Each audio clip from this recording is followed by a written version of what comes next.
when we refer to elements to a trade setup, there's really just two primary concerns.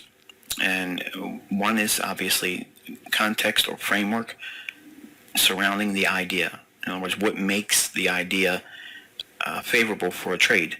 It's not just simply, well, my indicator tells me this or my support resistance level tells me that. There has to be something that builds a reason to want to do this trade. In my material, we're going to be learning 4 specific principles, and we're going to be dealing with them in general terms, and then what we do in those conditions. What are we specifically pairing up with in terms of the ICT tools? The first one is going to be expansion. Okay, we're going to talk about expansion and what we look for in that condition.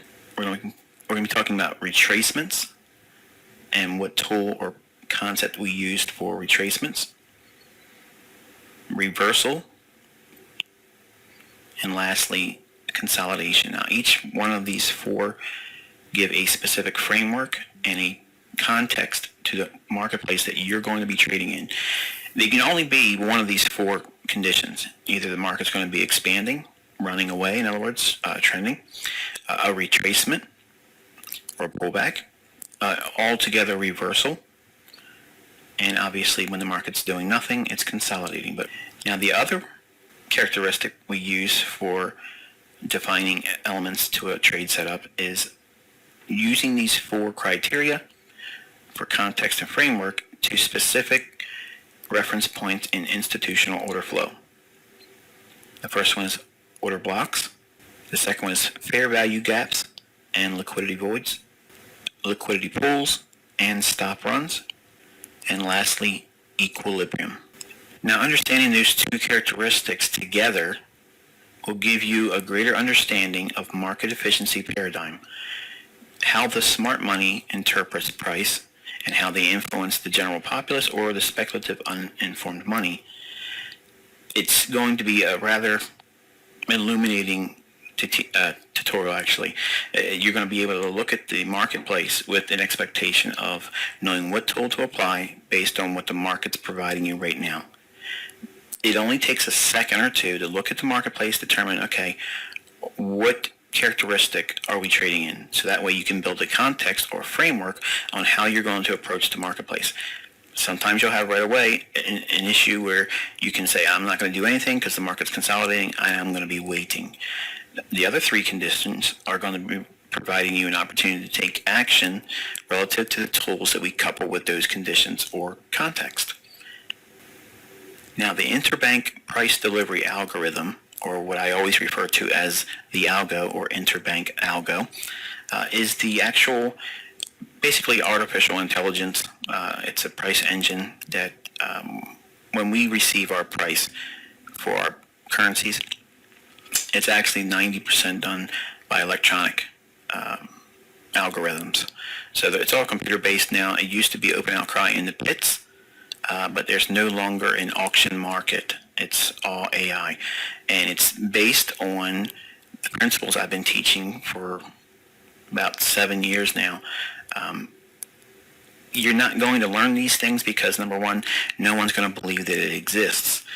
There is this movement away from human involvement with market making.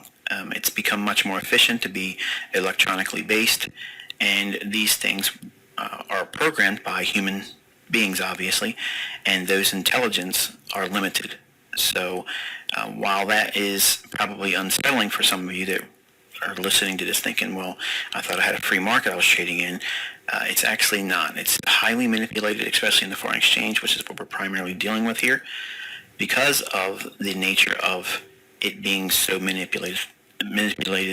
The fingerprints, if you will, are easy to see once you understand the operations and the conditions that the market maker interbank price delivery algorithm functions. So when the market does what it's doing, it gives you indications, it gives you fingerprints or clues as to what you should be expecting next. And that's where your anticipatory skills are going to be coming in. Okay, the interbank algo. Okay, obviously, there's going to be times when the market goes sideways or it's in a consolidation, or what I refer to as a holding pattern. Now, when this happens, the market will be looking to do an expansion. Okay, so all markets start from a consolidation and move into an expansion. That means there's an impulse move or an impulse price swing. After that impulse swing, okay, either it goes back to a consolidation again, or it goes to a retracement. When the retracement happens, it goes back down into another level of expansion.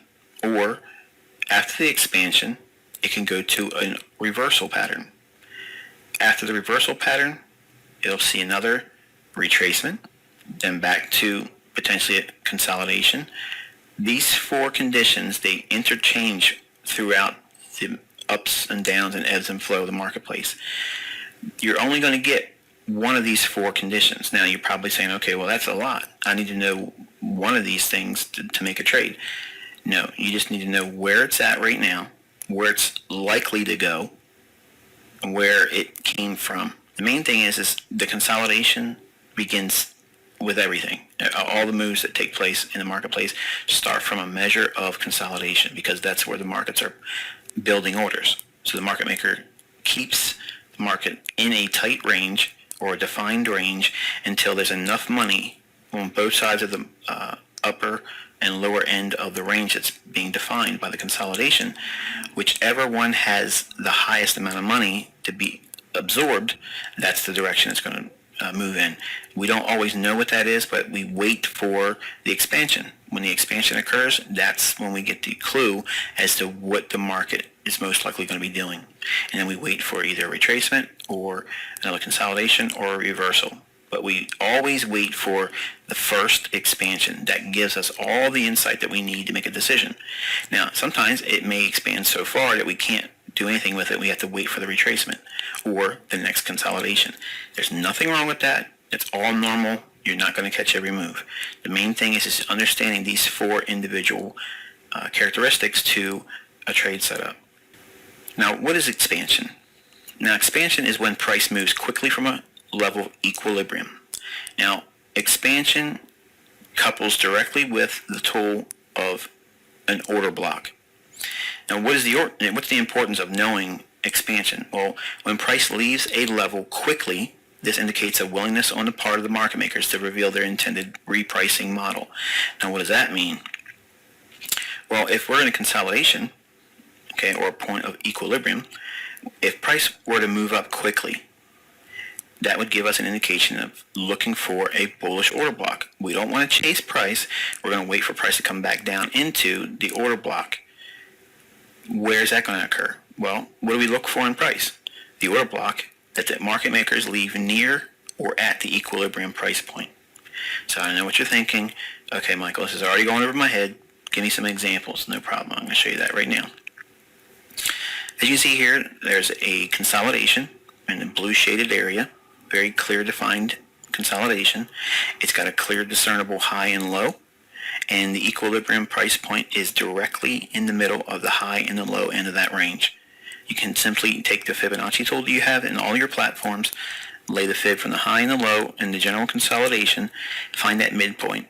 And you can check yourself also by looking at how many times the market touches up against it from below and from above it going down into, in other words, how many times it's touching and hanging around that level. Eventually, the market will move outside of the consolidation. You can see that impulse move in that tan shaded box. It moves away from the equilibrium price point, and then all we have to do is go back to the down candle right before that up move. That down candle or black candle I'm drawing a small little segment off of, that's the bullish order block. When the price comes back down into that and hits it, that's where we would be buying. And then obviously you can see it hits that level and expands to the upside over 100 pips just by using that simple principle. It repeats itself all the time. It's in price action all the time. The next one is a retracement. Now, what is a retracement? Retracement is when price moves back inside the recently created price range. What's the importance of the retracement? Well, when price returns inside a recent price range, this indicates a willingness on the part of the market makers to reprice to levels not efficiently traded for fair value. When we're thinking retracement, The go-to is for ICT tools, we're looking for liquidity gaps and liquidity voids. When we look for price, when we see run-ups real quick and run-downs in price, in other words, real quick rallies up or real quick rallies down in price, many times that range that's created will want to come back in and close that in. And I'll give you an example of what that looks like now. Okay, this is an example of a retracement. As you can see here, the orange shaded area, we had a real quick sudden movement away from a price level. And that quick sudden movement creates what we call as a liquidity void. In other words, as the market drops aggressively like that, there's going to be pockets where the price wasn't actually delivered on every available price level in that range. It moved too quickly. It skipped or it created gaps. Well, what we'll do is we'll wait as a trader. We won't chase price. We'll wait and say, okay, well, there's going to be either an indication to get long and try to fill in that range, or we can wait for it to come all the way back up to it and fill in the liquidity void. Once it hits it, then it'll probably resume going lower. And that's what we're looking for in terms of a liquidity void. So we've covered 3 conditions. The next one is the reversal. The reversal is when price moves the opposite direction the current direction has taken in. So if we are looking for reversals, we're directly coupling that with an ICT tool of liquidity pools. Now, what's the importance of it? When the price reverses direction, it indicates the market makers have ran a level of stops and a significant move should unfold in the new direction. What do we look for in price? The liquidity pools just above an old high and just below an old low. Okay, and we're looking at examples of reversals here. Every X indicates where stops would be, and the market goes just above those levels and it rejects and goes the other way, or it goes just below those levels where there's an X and rejects and goes the other way. Look how many times there's so many opportunities just on this one chart. And lastly, we have consolidation. And when we're referring to consolidation, we're directly relating that to an ICT tool of equilibrium.